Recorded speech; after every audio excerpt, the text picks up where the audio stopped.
हत्या से सनसनी फैल गई। धारदार हथियार से काटकर युवती की हत्या की गई।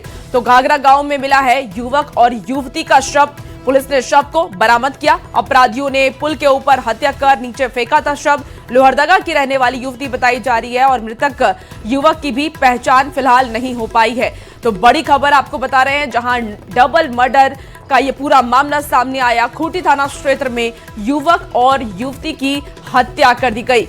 युवक और युवती की हत्या से सनसनी फैल गई है। लोगों में दहशत का माहौल है। लॉ एंड ऑर्डर का खौफ अब लोगों में खत्म होता जा रहा है। अपराधी लगातार अपराध कर रहे हैं और इसीलिए अब पुलिसिया व्यवस्था पर भी आम लोग सवाल खड़े कर रहे हैं। देखिए, धारदार हथियार से काटकर की युवती की हत्या कर दी गई। घाघरा गांव में मिला है युवक और युवती का शव। पुलिस ने फिलहाल शव को बरामद कर लिया। जो जानकारी सामने आई है, अपराधियों ने पुल के ऊपर से हत्या कर शव को नीचे फेंका था। चलिए खबरों में आगे बढ़ते हैं। बुजुर्गों को बिहार सरकार का तोहफा मिला है। 1,100 रुपए पेंशन की राशि ट्रांसफर। बुजुर्गों और विधवा महिलाओं में भारी उत्साह नजर आ रहा है। सरकार के फैसले से पेंशन भोगी काफी ज्यादा खुश दिखे। तो ये तस्वीर आपको दिखा रहे, देखिए 1,100 रुपए पेंशन की राशि ट्रांसफर हुई है बुजुर्गों और विधवा महिलाओं के खाते में, जिससे कि दोनों में ही काफी ज्यादा उत्साह है। सरकार के फैसले से पेंशन भोगी अब खुश नजर आ रहे हैं। तो ये बड़ा फैसला लिया गया सरकार की तरफ से, बिहार सरकार की तरफ से ये बड़ा फैसला लिया गया है, जहां सरकार का ये तोहफा बुजुर्गों और विधवा महिलाओं को दिया गया। 1,100 रुपए पेंशन की राशि उनके अकाउंट में ट्रांसफर की गई, जिसके बाद विधवा महिलाओं में भी भारी उत्साह है। वो सरकार को धन्यवाद करती नजर आ रही हैं। करोड़ सामाजिक सुरक्षा पेंशनधारियों को आज सीएम सम्राट चौधरी पेंशन का भुगतान करने वाले हैं, जिसको लेकर सभी तैयारी पूरी कर ली गई है। लोक सेवक आवास में 11 बजे डीबीटी के माध्यम से ये भुगतान किया जाएगा। हमारे साथ आपदा प्रबंधन मंत्री हैं रत्नेश चड्ढा। क्या लग रहा है, फिर से जो राशि का भुगतान होना है उसको लेकर क्या तैयारी? पहले तो रजनीश भाई आपको धन्यवाद देते हैं, आपके चैनल को और आपके सहयोगी या कर्मी जो भी है उसको धन्यवाद देता हूं आपदा प्रबंधन विभाग के तहत। ये माननीय पूर्व मुख्यमंत्री नीतीश कुमार का देन है, जो हमारे बिहार में जो भी बूढ़े बूढ़ी थे, जिसको बेटा पुतोहू खाना में कोताही बरतते थे, कपड़ा देने में कोताही बरतते थे, उसको उनके लिए ये वरदान साबित हुआ है। आज हमारे वर्तमान मुख्यमंत्री सम्राट चौधरी जी के द्वारा 1 करोड़ लाभुक के खाता में 11 बजे डीबीटी के माध्यम से पैसा ट्रांसफर किया जाएगा जी। और चलिए अब एक बार फिर से झारखंड की खबरों का रुख करते हैं। तो राज्य से इस बीच आपको एक बड़ी खबर बताएं। बुढ़मू अंचल घूसकांड में एसीबी की बड़ी कार्रवाई हुई है। 2 कर्मचारी रिश्वत लेते गिरफ्तार किए गए। कर्मचारी राजेश किशोर रवि और गौतम किशोर गिरफ्तार किए गए हैं। मेडिकल के बाद दोनों को कोर्ट में पेश किया गया। बुढ़मू सीओ से एसीबी की लगातार पूछताछ हो रही है।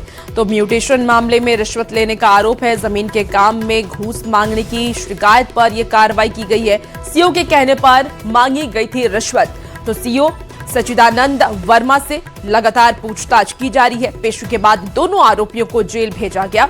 मामले की जांच में अब एसीबी की टीम जुटी हुई है।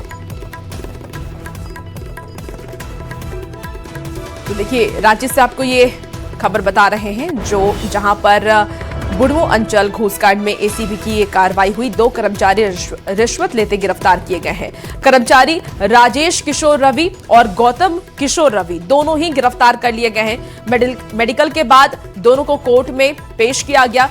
बुढ़मू सीओ से एसीबी की टीम लगातार पूछताछ कर रही है। म्यूटेशन मामले में रिश्वत लेने का इनके ऊपर आरोप लगा है। जमीन के काम में घूस मांगने की शिकायत पर कार्रवाई एसीबी की टीम कर रही है। उनसे लगातार पूछताछ की जा रही है।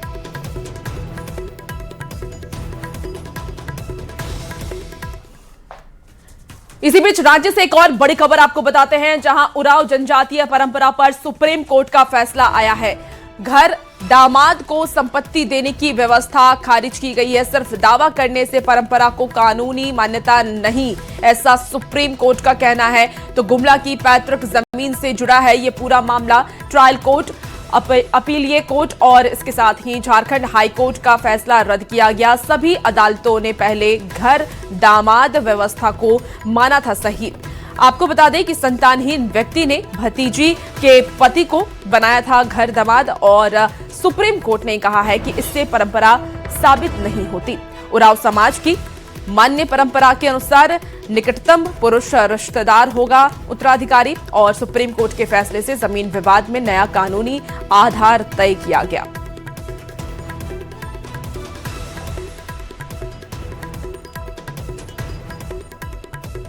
राज्य के हाई प्रोफाइल अशोकनगर इलाके में बिल्डर के घर हुई करोड़ों की चोरी ने पुलिस की कार्यप्रणाली पर अब सवाल खड़े कर दिए हैं। देखिए, बिल्डर अखिलेश पांडे के घर से करीब 60 लाख रुपए के जेवरात और 8 लाख रुपए नकद चोरी होने का मामला सामने आया है। घटना के समय घर में 2 हथियारबंद सुरक्षा गार्ड मौजूद थे, लेकिन इसके बावजूद चोर करीब 2 घंटे तक घर में वारदात को अंजाम देता रहा। वहीं पास में रहने वाला बिल्डर निश्चित केसरी के घर में घुसने की कोशिश के दौरान सुरक्षा गार्ड ने फायरिंग की, जिसके बाद चोर वहां से भाग निकला। मामले में अखिलेश पांडे ने थाने में आवेदन भी दिया है। सिटी एसपी के नेतृत्व में पुलिस टीम सीसीटीवी फुटेज और अन्य साक्ष्यों के आधार पर चोर की तलाश में जुटी है। रांची के सबसे पॉश इलाके अशोकनगर में चोरी की घटना ने वास्तव में सुरक्षा पर सवाल खड़े कर दिए हैं। जिस समय घर में चोरी हुई तमाम सुरक्षाकर्मी मौजूद थे। वास्तव में अशोकनगर अपने आप में कह सकते हैं सुरक्षा का घेरा वाला इलाका है। आपके खुद के भी सुरक्षाकर्मी थे, फिर ऐसी स्थिति? देखिए, ये अशोकनगर के सुरक्षा पर भी सवाल खड़ा करता है। हमारी कॉलोनी कितनी सुरक्षित है ये सवाल खड़ा करता है। हमारे पड़ोसी निशित केसरी जी के यहाँ भी लोगों ने अटैक करने का कोशिश किया, जिनके बदले में उनके गार्ड जगह थे, बहादुर थे, वो कम से कम अपनी जान पर खेल के फायर किए और ये जो चोर है वहां से निकल भागे। और पुलिस का कहना है कि शायद सेम ही टुकड़ी है, तो पुलिस जाने, हमें तो कुछ अभी पता नहीं। मैं आज ही बॉम्बे से आ रहा हूँ, बॉम्बे भी हमारा आवास है और मैं बिजनेस के सिलसिला में वहाँ था। मेरा पूरा परिवार यही था। मेरा छोटा भाई राजेश पांडे है, वो भी बाहर थे। बाकी हमारे एक भाई पंकज पांडे, हमारी पत्नी और दोनों बच्चे, सब लोग घर में ही थे, माता पिता घर में ही थे। हमारे जो सुरक्षा कर्मी हैं, दुर्भाग्य की बात है कि चैन के दिन सोने के लिए ही वो हमारे यहाँ हैं। वो रात को जगेंगे तो हम चैन से सोएंगे, लेकिन वो भी खराटेदार नींद मार रहे थे 1:30 बजे के रात के बाद। उन पर भी सवाल खड़ा करता है कि तुम सो क्यों रहे थे। खैर, ये तो जांच का सब्जेक्ट है। चोर हमारे घर में घुसा, वीडियो और फुटेज से मालूम पड़ता है और ऐसा पुलिस को प्रतीत होता है कि पीछे के बाउंड्री से चोर आया और पाइप के सहारे या कैसे ऊपर घुसा कोई, और ऊपर घुस के वो नीचे उतरा और नीचे घुस के हमारे रूम में लॉक तोड़ा है और गार्ड हमारे सोए थे। इसका मतलब हो सकता है सोए हुए लोगों पर भी स्प्रे मार दिया हो, ऐसा हमें आशंका है। ये तो जांच का सब्जेक्ट है। अगर बात करें कि चोरी की बात, तो लगभग कितने की संपत्ति चोरी हुई होगी? अब देखिए, हम लोग तो डिटेल अब कह पाना संभव नहीं है, लेकिन हमारे बेटे का अभी हाल में रिंग सेरेमनी हुआ था, तो जो भी न्योता आया था 8-10 लाख रुपया रहा होगा, वो न्योता का पूरा पैसा लेके चला गया। अशोकनगर जैसे पॉश इलाके की सुरक्षा के साथ साथ पूरी राजधानी की सुरक्षा मुकम्मल हो सके। संजय कुमार सिन्हा, न्यूज़ 18, रांची। तो वहीं राजधानी रांची में बढ़ते अपराध को लेकर के अब बीजेपी ने सरकार पर हमला बोला है। प्रवक्ता प्रतुल शाहदेव ने यह कहा है कि रांची क्राइम कैपिटल बनती नजर आ रही है। उन्होंने कहा कि सबसे सुरक्षित इलाके में घंटों वारदात होती रही, लेकिन पुलिस कुछ नहीं कर सकी। उन्होंने मामले के जल्द खुलासे की मांग की। जहां कई आईएएस, कई आईपीएस रहते हैं, वहां पर 2-3 घंटे तक चोरों ने आतंक मचाया। फायरिंग की घटना हुई, करोड़ों रुपए के जेवरात की चोरी होने की खबरें आ रही हैं। और जिस तरीके से बेखौफ होकर चोरों ने आतंक मचाया, और यहाँ पे तो 24 घंटे पुलिस की गश्ती का दावा होता है, ये सारे दावे फेल जाते हैं। आम जो शहरी हैं वो बहुत ही जो है भय में है और अपने आप को महफूज नहीं महसूस कर रहे हैं। पुलिस को अविलंब इन घटनाओं का खुलासा करना चाहिए। इसी बीच जमशेदपुर से आपको बड़ी खबर बताते हैं, जहां ब्रेन मलेरिया का कहर जारी है। तो ब्रेन मलेरिया से एक और मौत हुई है। पोटका में 4 साल के बच्चे की मौत हुई है। बीमारी से अब तक 8 लोगों की मौत हुई। पूर्वी सिंहभूम में नहीं थम रहा कहर, जांच में मिले हैं 101 मरीज। तो 1603 मरीज अस्पताल में फिलहाल भर्ती हैं। हाई अलर्ट पर स्वास्थ्य विभाग है। बड़ी खबर आपको जमशेदपुर से बता रहे हैं, जहां ब्रेन मलेरिया का कहर अभी भी जारी नजर आ रहा है। और देखिए, इसको लेकर के अब प्रशासन भी अलर्ट मोड पर है, क्योंकि लगातार जो ये आंकड़े हैं वो बढ़ रहे हैं। जमशेदपुर में मलेरिया का कहर थमने का नाम नहीं ले रहा। पोटका प्रखंड के खगड़िया सराय गांव के 4 साल के शिव सरदार के ब्रेन मलेरिया से इलाज के दौरान मौत हो गई। और इसके साथ ही जिले में मलेरिया से मरने वालों की जो संख्या है वो बढ़ करके अब 8 हो चुकी है, जिसमें कि 7 बच्चे और 1 महिला शामिल है। गुरुवार को जांच में 101 नए मरीज मिले हैं, जिससे कि कुल संक्रमितों की अगर संख्या की बात करें तो ये 1603 पहुंच गई है। 20 से ज्यादा मरीजों की हालत गंभीर बताई जा रही है। स्वास्थ्य विभाग ने पूरे जिले में दवा का छिड़काव, जांच अभियान और जागरूकता अभियान तेज कर दिया है। और ज्यादा जानकारी के साथ न्यूज 18 संवाददाता आशीष तिवारी हमारे साथ फोन लाइन पर जुड़ चुके हैं। आशीष, लगातार जो ब्रेन मलेरिया है उनके संक्रमित बढ़ रहे हैं, इसको लेकर के और क्या जानकारी है? क्या प्रशासन की तरफ से अलर्ट जारी किया गया है? जी बता दूं कि लगातार जो है पूर्वी सिंहभूम जिले में ग्रामीण क्षेत्र हो या शहरी क्षेत्र हो, वो ब्रेन मलेरिया का कहर जो है वो प्रकोप बढ़ता जा रहा है। रोजाना 100 से अधिक पॉजिटिव मरीज को आंकड़ा जो है वो मिल रहे हैं।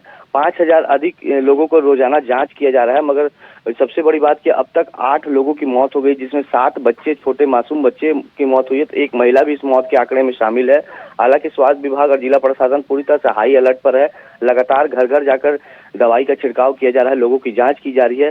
साथ ही साथ जो पॉजिटिव पाए जा रहे हैं उनको तत्काल जो है अस्पताल पहुंचाया जा रहा है। अभी भी 1600 से अधिक पॉजिटिव जो ब्रेन मलेरिया के मरीज है वो सदर अस्पताल, एमजीएम अस्पताल, टीएमएच तमाम अस्पतालों में उनका इलाज जारी है। मगर लोगों को अब जागरूक रहने की जरूरत है, क्योंकि लगातार जिले में जो है रुक रुक कर बारिश हो रही है और बारिश से का जो पानी है जल जमाव हो रहा है और उसी जल जमाव के चलते लगातार जो डेंगू और मलेरिया के मच्छर जो है वो पैदा हो रहे हैं और लगातार इसका प्रकोप जो है वो बढ़ता जा रहा है। अब तक जो है पोटका सबसे हॉट स्पॉट माना जा रहा है, जिसमें 5 से 6 बच्चों की जो है ब्रेन मलेरिया से मौत हो गई है।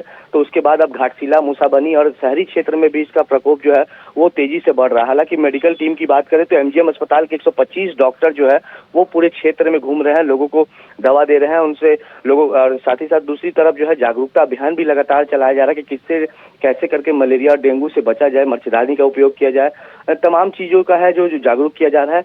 मगर कहीं ना कहीं जिस तरह मौत के आंकड़े बढ़ते जा रहे हैं वो जिला प्रशासन और स्वास्थ्य विभाग के लिए एक बड़ी चुनौती बनती जा रही है। मगर आपको बता दूं कि कई आशीष, डॉक्टरों की तरफ से क्या जानकारी है? सबसे ज्यादा संक्रमित कौन हो रहा है? जी बता दूं कि सबसे ज्यादा संक्रमित, जैसे स्वास्थ्य विभाग के सिविल सर्जन से बात हुई, उन्होंने साफ तौर पर कहा कि बच्चों में जो है वो बच्चे ज्यादा इफेक्टेड हो रहे हैं इससे, क्योंकि बच्चे जो है बाहर खेल रहे हैं गांव में, पहाड़ों की तरफ, क्योंकि पोटका माने तो पोटका पूरी तरह से पहाड़ी एरिया से बसा क्षेत्र जो है पहाड़ी एरिया में है और जो बारिश का पानी है वो जंगलों में फैला हुआ है। बच्चे जो है बाहर जंगल में जा रहे हैं, चाहे महिलाएं जो है, बच्चे और महिलाएं ज्यादा इफेक्टेड हो रही है। हालांकि एज की बात करूं तो 4 साल से लेकर 15 साल के बच्चे जो है ये ज्यादा इफेक्टेड हो रहे हैं। हालांकि कई बच्चे अभी भी जो है अस्पतालों में भर्ती है, मगर स्वास्थ्य विभाग लगातार अब जागरूकता अभियान भी चला रहा है, दवाई का छिड़काव भी कर रहा है। मगर अब देखना ये चैलेंज ये बनता जा रहा है स्वास्थ्य विभाग के लिए कि कैसे मलेरिया के जो इस चैन को रोका जा सके, क्योंकि लगातार इसका प्रकोप जो है वो ठीक है आशीष, बिल्कुल। और ये देखने वाली बात होगी कि कैसे प्रशासन की तरफ से तैयारी होती है ताकि लोगों को इस संक्रमण से बचाया जा सके। बहुत शुक्रिया फिलहाल जानकारी के लिए आशीष। देखिए, राज्य सरकार में सब कुछ ठीक होने के दावे के बीच गठबंधन की स्थिति को लेकर के अब सियासत तेज हो गई है। वित्त मंत्री राधाकृष्ण किशोर की नाराजगी और सुरक्षा के मुद्दे पर विपक्ष सवाल उठा रहा है। हालांकि जेएमएम ने साफ कहा है कि महागठबंधन में सब कुछ सामान्य है और किसी तरह का मतभेद नहीं है। वहीं बीजेपी ने तंज कसते हुए यह भी कहा कि गठबंधन के भीतर कांग्रेस की अनदेखी हो रही है, लेकिन वो सरकार नहीं छोड़ेगी।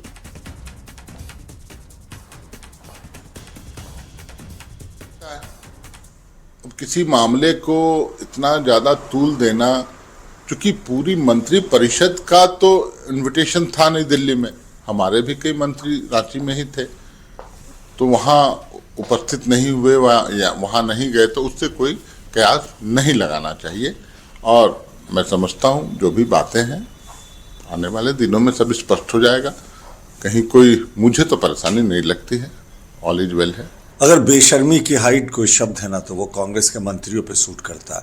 ये साहब इतना बेइज्जत इन्होंने सहा, इनको एक गाड़ी नहीं मिली, इनके संयुक्त सचिव खुद ने उन्होंने हटा लिया गाड़ी को, उसके बाद भी सत्ता में बने में दूल्हे की फूफा की भूमिका में कांग्रेस के सारे मंत्रियों का यही हश्र है। और इनको कोई जेएमएम वाले पूछते नहीं, ये जेएमएम की सरकार है, कांग्रेस जबरन इस सरकार में सवार है।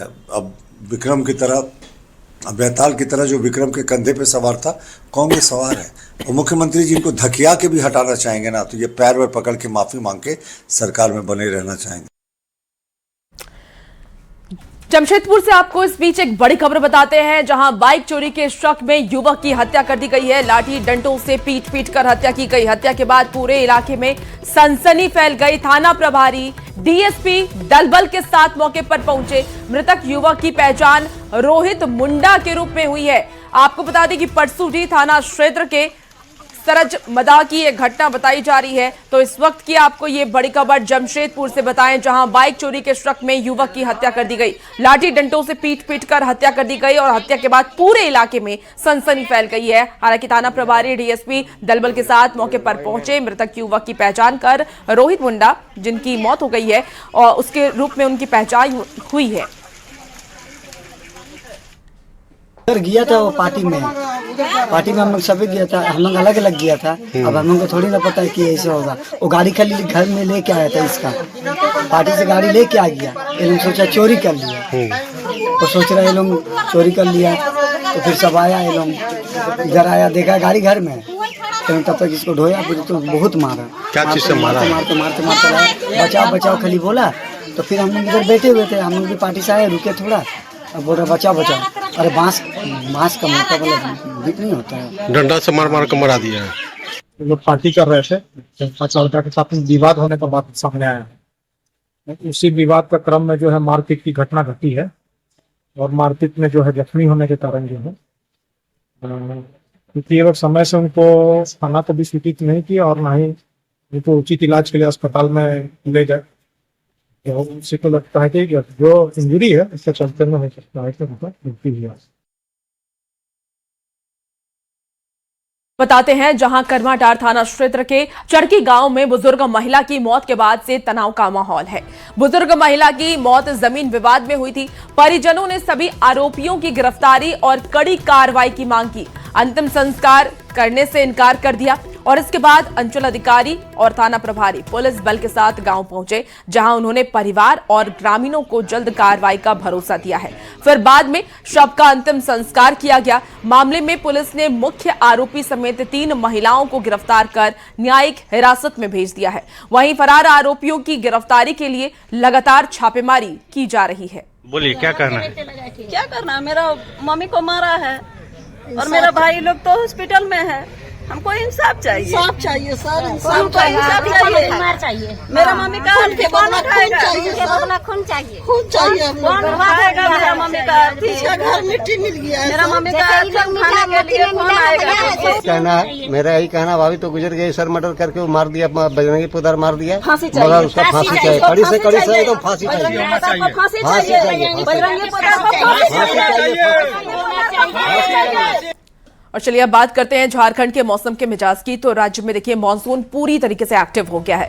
राजधानी राज्य समेत कई जिले में हल्की से मध्यम बारिश के साथ गरज चमक और 40 से 50 किलोमीटर प्रति घंटे की रफ्तार से हवा चलने की संभावना जताई गई है। तो वहीं कई जिले में 13 जुलाई से मौसम का मिजाज बदलने वाला है। मौसम विभाग ने राज्य भर में भारी बारिश का अलर्ट जारी किया है। 13 जुलाई से मानसून के और ज्यादा एक्टिव होने की संभावना है। रांची, संथाल परगना और कोल्हान प्रमंडल के सभी जिले में भारी बारिश की चेतावनी दी गई है। तो वहीं 12 जुलाई तक राज्य के ज्यादातर जिले में बादल छाए रहने का अनुमान जताया गया है। झारखंड में मानसून का मिजाज बिल्कुल शेर की तरह नजर आ रहा है। शेर जब लंबी छलांग लगाता है तो 2 कदम पीछे जाता है, ठीक उसी तरह मानसून का मिजाज भी नजर आ रहा है। मानसून के बादल भी 2 कदम पीछे जा रहे हैं लंबी छलांग लगाने के लिए। मौसम विभाग का पूर्वानुमान है कि 13 जुलाई से मानसून एक बार फिर 2 दिनों के लिए सक्रिय होता हुआ नजर आएगा। मतलब बादलों की गति उस परवान पर होगी कि राज्य के कई जिलों में मानसून की भारी बारिश की चेतावनी जारी की गई है। बता दें कि रांची की बात कर लें, कोल्हान या फिर संथाल के सभी जिलों में 13 और 14 जुलाई को भारी बारिश का अलर्ट जारी किया गया है। साथ ही यह भी कहा गया है कि इस दौरान रांची और आसपास के जिलों में यानी जहां जहां भी बारिश होगी, सामान्य से जो पारा होगा वो 4 डिग्री तक नीचे आएगा। मतलब कि आपको ठंड का एहसास होगा, गर्मी का एहसास बिल्कुल नहीं होगा। लेकिन बता दें कि मानसून के शुरुआती जो बारिश इस बार हुई है वो इतनी अच्छी नहीं हुई है जिससे किसान उत्साहित हो सकें। ऐसे में उनके लिए एक बार फिर एक नई तारीख दी गई है 13 जुलाई, यानी 13 जुलाई से 2 दिनों तक 14 जुलाई तक राज्य के कई जिलों में भारी बारिश का अलर्ट है। संजय कुमार सिन्हा, न्यूज़ 18 रांची। इसी बीच देखिए सरायकेला से आपको इस बीच बड़ी खबर बताते हैं। घर में घुस करके 3 लोगों का अपहरण हुआ है। पुलिस और सीआरपीएफ जवान बनकर आए थे अपराधी। चोरी करने के बाद 3 लोगों का अपहरण किया। घटना के बाद पूरे इलाके में हड़कंप मचा है। आदित्यपुर और गम्हरिया थाना पुलिस घटनास्थल पर पहुंची और पुलिस मामले की अब जांच कर रही है। ज्यादा जानकारी के साथ न्यूज़ 18 संवाददाता आशीष तिवारी हमारे साथ फोन लाइन पर जुड़ चुके हैं। आशीष, पुलिस और सीआरपीएफ जवान बनकर के अपराधी आए और 3 लोगों का अपहरण कर लिया। इस मामले को लेकर के और क्या कुछ जानकारी है? जी सही कहा आपने। जिस तरह एक अजीबोगरीब मामला सामने आया है, जहां पीड़ित परिवारों का साफ तौर पर कहना है कि कल देर रात जो है 9 साढ़े 9 बजे जो है वो पुलिस और सीआरपीएफ के ड्रेस पर घर के बाहर दरवाजा बजाते हैं और उसके परिवार के लोग जैसे ही दरवाजा खोलते हैं तो उसके बाद वो सभी जो है 8 के 9 की संख्या में लोग अंदर घुस जाते हैं और उसके बाद मोबाइल, नगद, रुपए जितने कुछ है वो लूटपाट की घटना को अंजाम देते हैं। साथ ही साथ घंटों परिवार के लोगों को बंधक बनाया जाता है। उसके बाद घर में जो भी रखा सामान है उसे सर्च करते हैं और जो कीमती सामान है वो लेकर जाते हैं। उसके साथ ही साथ 3 युवक को जो है वो लेकर वहां से अपहरण करके, जिस तरह परिवार के लोगों का कहना है कि अपहरण करके वो लेके गए हैं। हालांकि महिलाओं से मारपीट भी की गई है, मगर सूचना मिलते ही देर सुबह जब इसकी सूचना पुलिस को मिली तो आदित्यपुर थाना और गम्हरियापुर थाना दोनों थाना पहुंचकर पूरे मामले की जांच कर रही है कि आखिर क्या कारण था और कौन थे अपराधी, इसकी जांच की जा रही है। मगर पूरे इलाके में जो है घटना के बाद हड़कंप मचा हुआ है, क्योंकि जिस तरह पुलिस की तरफ से क्या कोई पहचान हो पाई है अपराधियों की? आशीष, 7 से 8 की संख्या में, जिस तरह पीड़ित परिवारों का कहना है कि 7 से 8 की संख्या में पहुंचे थे और 3 तल्ला मकान था। 3 तल्ला मकान में दूसरे तल्ले में और तीसरे तल्ले में किराएदार रहते थे और उन्हीं दोनों के घर में जाकर पुलिस भेष में जाकर अपराधियों द्वारा लूटपाट की गई है और उसके बाद 3 लोगों को जो है उठाकर ले गई है। तो कहीं ना कहीं एक बड़ा चुनौती पुलिस के लिए बन गई है। हालांकि पुलिस बिल्कुल आशीष, और देखना होगा कि अब आगे क्या कुछ पुलिस की तरफ से कार्रवाई की जाती है। बहुत शुक्रिया फिलहाल जानकारी के लिए आशीष। तो देखिए, दिल्ली में आयोजित 2 दिवसीय नेशनल स्टेक होल्डर्स कंसल्टेशन 2026 के समापन के बाद मुख्यमंत्री हेमंत सोरेन ने झारखंड में निवेश और विकास को लेकर के सरकार की प्रतिबद्धता दोहराई है। उन्होंने ये कहा है कि ये कंसल्टेशन राज्य के लिए एक नए अध्याय की शुरुआत है और इसके सकारात्मक परिणाम भी जल्द दिखाई देंगे। मुख्यमंत्री ने यह भी कहा कि सरकार राज्य हित और जन आकांक्षाओं को ध्यान में रख करके काम करती है। उन्होंने कहा कि यह शुरुआत है और जो आगे बड़े बदलाव का आधार बनेगी। हेमंत सोरेन ने विश्वास ये भी जताया है कि युवा झारखंड अब सिर्फ चल नहीं रहा बल्कि विकास की राह पर तेजी से दौड़ रहा है। सब आपके सामने हुआ और इसमें कुछ बंद कमरे की तो बात नहीं, पूरे सभागार में सभी लोग रहे हैं और मुझे लगता है कि झारखंड के लिए एक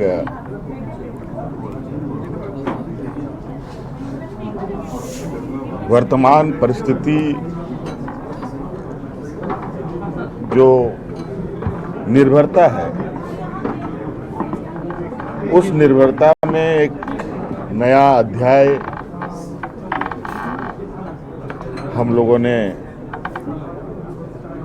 जोड़ा है और मुझे लगता है इसका परिणाम जल्द से दिखे। आगे इस पर